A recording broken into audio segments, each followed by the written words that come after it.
തുർക്കിയിൽ ഒരു വലിയ തീപിടുത്തമുണ്ടായി എന്നതാണ്. വടക്കു പടിഞ്ഞാറൻ തുർക്കിയിലെ കാർദൽഗയിലെ റിസോർട്ടിലുണ്ടായ തീപിടുത്തത്തിൽ 66 പേരാണ് മരിച്ചത്. നിരവധി പേർക്ക് പരിക്കേറ്റിട്ടുണ്ട്. അവിടെ നിന്നുള്ള ഏറ്റവും പുതിയ ദൃശ്യങ്ങളാണ് നമ്മൾ കാണുന്നത്. തീ അണയ്ക്കാനൊക്കെയുള്ള വലിയ ശ്രമം നടക്കുന്നുണ്ട്, പക്ഷേ അത് കത്തി അമരുകയാണ്. 66 പേർ മരിച്ചു, നിരവധി പേർക്ക് പരിക്കേറ്റു, ഗുരുതരമായി പൊള്ളലേറ്റവരൊക്കെ ഉണ്ട്. അപ്പോൾ ഏറ്റവും പുതിയ വിവരങ്ങൾ സ്മിത ഹരിദാസ് ഇന്റർനാഷണൽ ഡെസ്കിൽ നിന്ന് നൽകും. സ്മിത, എന്താണ് അവിടെ സംഭവിച്ചത്?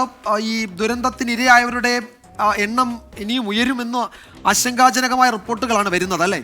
അതെ, അങ്ങനെ തന്നെയാണ്. ആ ദൃശ്യങ്ങൾ തന്നെ നമുക്കറിയാം. ഒരു വൻ തീപിടുത്തമാണ് ഉണ്ടായിട്ടുള്ളത്.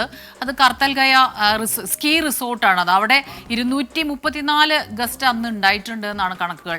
ഇപ്പോഴും ഗുരുതരമായി പരുക്കേറ്റവർ 51 എന്ന് പറയുമ്പോഴും അതിലേറെ പേർക്ക് പരുക്കേറ്റിട്ടുണ്ട് എന്ന വിവരങ്ങളും വരുന്നുണ്ട്. 66 പേരുടെ മരണം സ്ഥിരീകരിച്ചു എന്നാണ് പല മാധ്യമങ്ങളിൽ പല മരണനിരക്കാണ് കാണുന്നതെങ്കിലും ഇപ്പോൾ 50-ലേറെ പേരുടെ മരണം സ്ഥിരീകരിച്ചു എന്നാണ് കൂടുതൽ പറയുന്നത്. 66 യഥാർത്ഥത്തിൽ സംഭവിച്ചത്. ഇനിയും മരണനിരക്ക് കൂടാൻ സാധ്യതയുണ്ട്, കാരണം ഗുരുതരമായി പരിക്കേറ്റവരുണ്ട്. ഏറ്റവും സങ്കടകരമായ കാര്യം വിജയകുമാർ, ഇത് റെസ്റ്റോറൻറ്റ് ഇരിക്കുന്ന ഒരു ഫ്ലോർ, അതൊരു 4ാമത്തെ നിലയാണ്. ആ 4ാമത്തെ നിലയിൽ നിന്ന് തീപിടുത്തം ഉണ്ടാകുന്നു. ഉടൻ ആ വൻ തീപിടുത്തമായി അത് മാറുന്നു. അതിൻ്റെ മുകളിൽ 11ാമത്തെ നിലയിൽ വരെ ഈ തീ ചെന്നിട്ടുണ്ട്.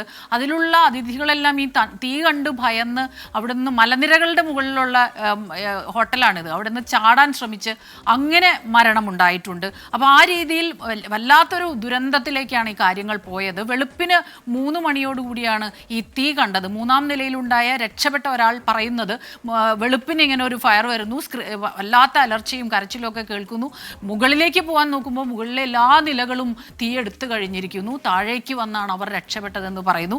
വളരെ കുറച്ചു പേർക്ക് മാത്രമേ രക്ഷപ്പെടാൻ കഴിഞ്ഞിട്ടുള്ളൂ. ഇവിടെയാണെങ്കിൽ നല്ല സീസൺ ആയിട്ടുള്ളൊരു സമയമാണ്. ഈ സ്കീ റിസോർട്ട്സ് അതിശൈത്യത്തിൽ അവിടെ ഈ ജനുവരി ഫെബ്രുവരി മാസങ്ങളിൽ വെക്കേഷനാണ് സ്കൂൾ. അപ്പോൾ ഇസ്താംബുളിൽ നിന്നും അങ്കാരയിൽ നിന്നും ഒക്കെ അവിടേക്ക് ഒരുപാട് ഗസ്റ്റ് വരുന്ന ഒരു സമയം കൂടിയാണ്. അപ്പോൾ കൂടുതൽ ഗസ്റ്റ് ഉണ്ടായത് അപകടത്തിൻ്റെ ഒരു വ്യാപ്തി, ഗ്രാവിറ്റി അത് കൂട്ടുകയും ചെയ്തിട്ടുണ്ട്.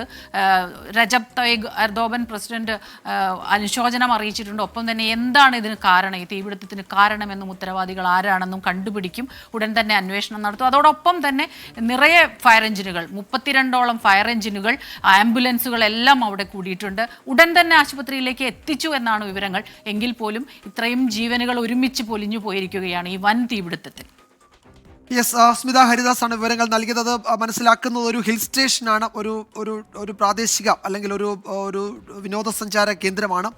അവിടെ എത്തിയവരാണ് ഈ ദുരന്തത്തിന് ഇരയായത്. 66 പേർ മരിച്ചു എന്നാണ് പ്രാഥമിക വിവരം. കൂടുതൽ ആളുകൾക്ക് പരിക്കുണ്ട്, പലരുടെയും നില ഗുരുതരമാണ് എന്ന വിവരം കൂടി വരുന്നുണ്ട്. സ്മിത ഹരിദാസ് ആണ് ഇന്റർനാഷണൽ ഡെസ്ക് എന്ന വിവരങ്ങൾ നൽകിയത്.